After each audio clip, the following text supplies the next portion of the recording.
बच्चों, आज हम लोग हमारी 8वीं कक्षा की पुस्तक आमोद है, उसका चौथा चैप्टर पढ़ेंगे, चैप्टर नंबर 4। हाँ तो बच्चों देखिए, हम लोगों ने देखा था कि संस्कृत में 3 वचन होते हैं, एक वचन, बहुवचन और द्विवचन।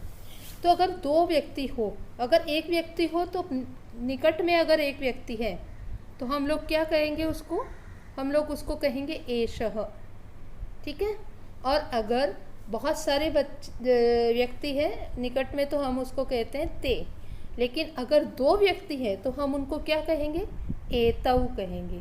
पास वाले को हम कहेंगे एतौ और दूर वाले को क्या कहेंगे, तौ, ठीक है।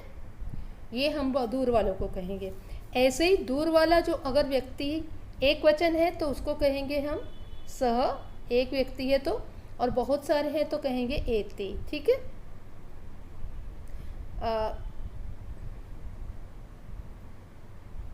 एते, अगर एते हम लोग कहते हैं जब पास में रहते हैं तो, और ते कहते हैं जब हम लोग दूर रहते हैं तो, ठीक है। यहाँ पे थोड़ा सा कंफ्यूजन हो गया था।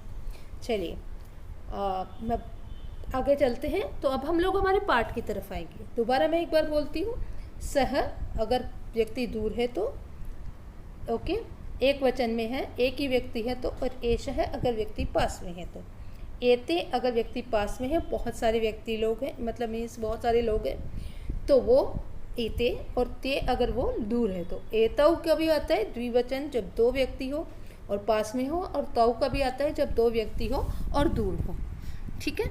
अब हम लोग देखते हैं। देखो 2 कुत्ते दिखाई दे रहे हैं, हम सब जानते हैं कि कुत्तों को शुनक बोलते हैं। तो 2 कुत्ते होंगे तो बोलेंगे शुनकौ। एतौ शुनकौ, एतौ खादतः, कौ खादतः, एतौ शुनकौ खादतः। ये दोनों कुत्ते हैं, ये दोनों खाते हैं। कौन खाते हैं, ये दोनों कुत्ते खाते हैं, ठीक है। अब देखो दूर से दिखाया है पिक्चर में, एक हाथ का जो चिन्ह है वो। तौ बालौ, बालौ, बालह मतलब होता है एक वचन, एक बच्चा। बालौ मतलब बहुवचन, द्विवचन, और बालाह मतलब हो जाएगा बहुवचन। तो तौ बालहु, वे 2 बच्चे हैं। तौ खेलता, वे दोनों खेल रहे हैं। कौ खेलता, कौन दोनों खेल रहे हैं, तौ बालौ खेलता, वे दोनों बच्चे खेल रहे हैं। तो इस तरह से हम लोगों ने देखा कि मैस्कुलाइन में जब व्यक्ति पुल्लिंग है तो उसमें हम लोगों को, अगर पास में कोई खड़ा है, 2 व्यक्ति खड़े हैं तो उनको क्या कहते हैं, और दूर में खड़े हैं तो उनको क्या कहते हैं। आगे हम चलते हैं स्त्रीलिंग की तरफ। स्त्रीलिंग में अगर पास में है तो क्या कहते हैं, एते, और दूर है तो कहते हैं ते। एते क्या कहते हैं, पास में है तो, और ते कहते हैं दूर है तो। जब 2 महिला, 2 बच्चियाँ, ओके, 2 कोई भी फीमेल खड़ी हैं पास में तो उनको कहेंगे एते, और अगर दूर है तो कहेंगे ते, ठीक है।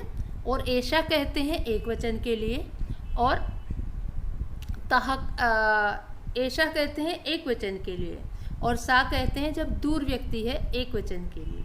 और वैसे ही एताह कहते हैं जबकि पास में बहुवचन में बहुत सारी औरतें हैं या लड़कियां हैं, और दूर है तो क्या कहते हैं, ताहा।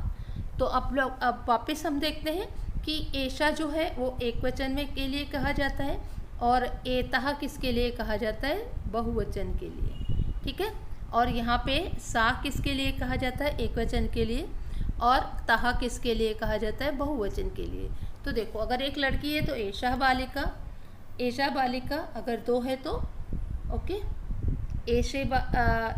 एते बालिके, और अगर बहुवचन है, बहुत सारे हैं तो एताहा बालिकाः। ऐसे ही सा बालिका, ते बालिके, और ताहा बालिकाः। अब हम लोग चैप्टर देखते हैं। एते गायिके, एते गायतः, के गायतः, एते गायिके गायतः। ये दोनों गायिकाएं हैं, ये दोनों गाती हैं। कौन दोनों गा रही हैं, ये दोनों गायिकाएं गा रही हैं। नेक्स्ट, ते विद्यार्थिन्यो, ते पठतः, के पठतः, ते विद्यार्थिन्यो पठतः। तो इसमें हम देखते हैं कि वे दोनों विद्यार्थी हैं, वे दोनों पढ़ रही हैं। कौन पढ़ रही हैं, ये दोनों विद्यार्थिनी पढ़ रही हैं। तो अभी जो मैंने लिख के बताया ना आपको, वो आपको नोटबुक में लिखना है, तीनों ही लिंगों का। जो पहले पुल्लिंग का भी मैंने बताया था लिख के, एक वचन में क्या कहते हैं पास के लिए, और दूर के लिए क्या कहते हैं, ऐसे ही स्त्रीलिंग में भी बता दिए। अब हम लोग चलेंगे पुल्लिंग की तरफ। तो नपुंसकलिंग की तरफ, पुल्लिंग हमारा हो गया है। तो ये देखिए नपुंसकलिंग में, नपुंसकलिंग में हम लोगों को पता है कि जब हम लोग पास की वस्तु होती है तो हम लोग कहते हैं एतत्। ओके, और यहाँ पे एक वचन के लिए, और अगर दो वस्तुएं हैं तो एते हो जाता है, और अगर बहुवचन है तो एतानी। ठीक है, ये हमारा हो गया है एक वचन, द्विवचन और बहुवचन। ठीक है, 3 या 3 से ज़्यादा।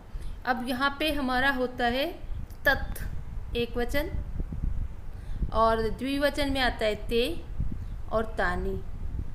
अगर मैं देखो कमल शब्द लेती हूँ, कमलम है ना, वो हमारा क्या है, नपुंसकलिंग है। तो क्या लिखूँगी, एतत् कमलम, एते कमले और एतानी कमलानी। यानी कमल भी कैसे बन जाएगा, वो शब्द की तरह, एतानी है तो कमलानी, एते कमले, ओके, और एतत् कमलम, ऐसे ही तत् पुष्पम, ओके, ते पुष्पाणि, ते पुष्पे और तानि पुष्पाणि। ठीक है, ये ते है।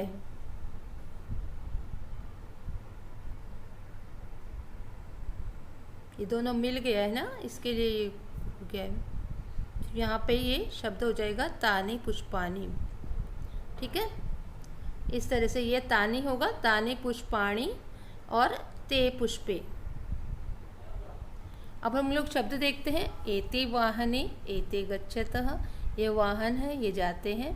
के गच्छतः, कौन जाते हैं, एते वाहने गच्छतः, ये वाहन जाते हैं। ते पुष्पे, ये पुष्प है। ते विकसतः, वो खिलते हैं। के विकसतः, कौन खिलते हैं, एते पुष्पे विकसतः, ये फूल खिलते हैं। तो बच्चों, आज हम लोग हमारा पाठ यहीं तक रखते हैं। ठीक है, तो आप जो मैंने लिखा है स्क्रीन पे, आपको लिख के बताया, वो आप अपने नोटबुक में लिखेंगे, एक वचन बहुवचन विथ मीनिंग।